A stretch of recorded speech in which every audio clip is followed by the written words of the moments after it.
To'sin ustidan chinoy potolok yana lombos 5 sm qilingan ekan. Mana men hozir egasi chaqirgandilar. Ulardan muammo 1-2-3 yil oldin olishgan ekan bu imoratni. Yozda ko'proq menimcha shu yozda sezishsa kerak. Ikkinchi etajdan issiq bo'lar ekan. Men hozir mana tomga chiqdik.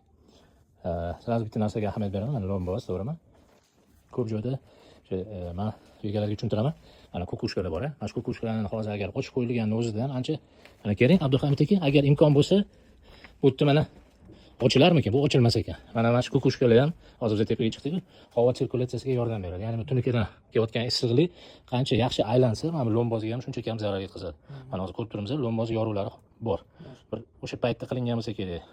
Mana shu yoruqlardan siz tepadan tunukadan o'tayotgan issiqlikni bu lomboz qabul qiladi, pastga urib yuboradi. Mana shunaqa mikro treshinalar, kichkina yoruqlar sizni yozgi kuni konditsionerda yoqasiz-ku, o'sha salqin havoni chiqib ketishiga sabab bo'ladi. Qish kuni отопление, ya'ni issiq havo.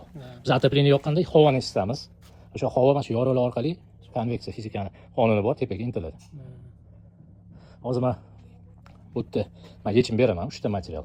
Keyin havoni aylanishini ta'minlashimiz kerak bo'ladi. Imkon bo'lsa bir-biriga qarama-qarshi joylarda havo erkin aylanib yurishi kerak. Bu izolyatsiyasidan keyin men yechimlarni aytaman sizga. Muammo bo'lmaydi, xudo xolasa. Hozir mana xabaringiz bo'lsa kerak. Har bir imoratga izolyatsiyadan oldin mutaxassis bilan test o'tkazib beramiz.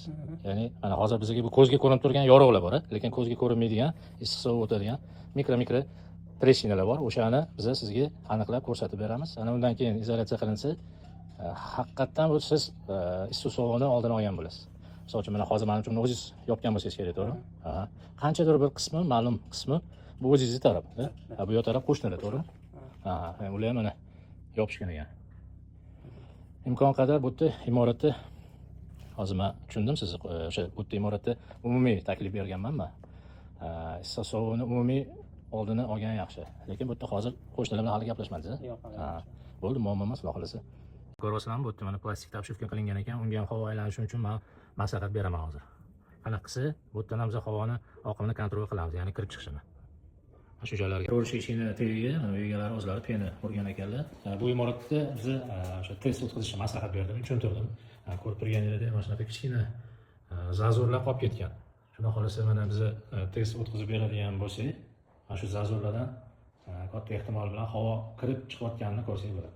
Bu muammo emas. Bunga hozir yechim bor, olib kirishgan. Men videosini ko'rsataman sizga. Mana shu narsani kichkina boyaga mana bu shellaga pena qilib turib, pen germetikda surib yuborilsa, undan oldin test o'tkazsak, xudo xolasa biz ko'zlagan maqsadga erishamiz. O'sha oddiy qilib aytganda issiq sovuq kiradigan joylarni aniqlab olsak, ana undan keyin izolyatsiya qilinsa, izolyatsiyaga ham yaxshi bu.